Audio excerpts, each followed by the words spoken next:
बताने वाले हैं नोवा जर्मिना सस्पेंशन के बारे में। इसका जो कंपोजिशन है वो जो है बैसिलस कैलुसी स्पोर्स सस्पेंशन है और यह एल्केम कंपनी इसे बनाती है। और एक ये इस पैकेट में 10 मिनी बॉटल्स होते हैं जो 5 ml के होते हैं और जो है यह इंजेक्शन के रूप में नहीं होते हैं। डू नॉट इंजेक्ट, इसे इंजेक्ट नहीं किया जा सकता। यह ओरल यूज ओनली है, अर्थात पीने के लिए, बच्चों को पीने के लिए इस सस्पेंशन का इस्तेमाल किया जाता है।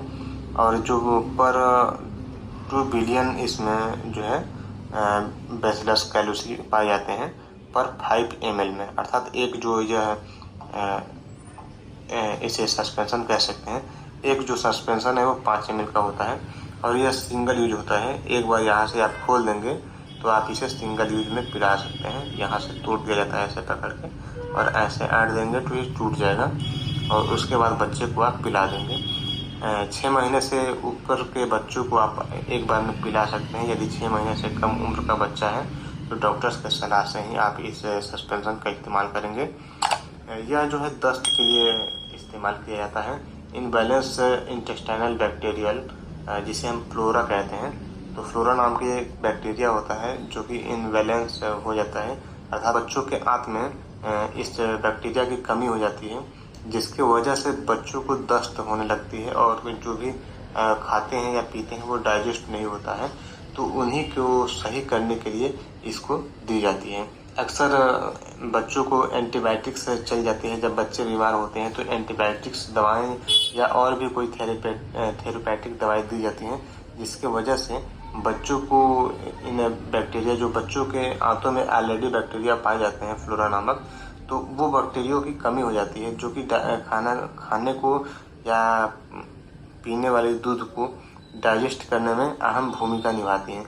उनकी मात्रा जब कम हो जाती है तो उसमें जो नुकसानदायक बैक्टीरिया हैं उनकी उत्पत्ति हो जाती है और इन बैक्टीरिया को मार करके वो हावी हो जाते हैं, जिसकी वजह से बच्चों को गैस्ट्रोइंटेस्टाइनल प्रॉब्लम्स हो जाते हैं जिसे हम flatulence and irregular bowel movements कहते हैं।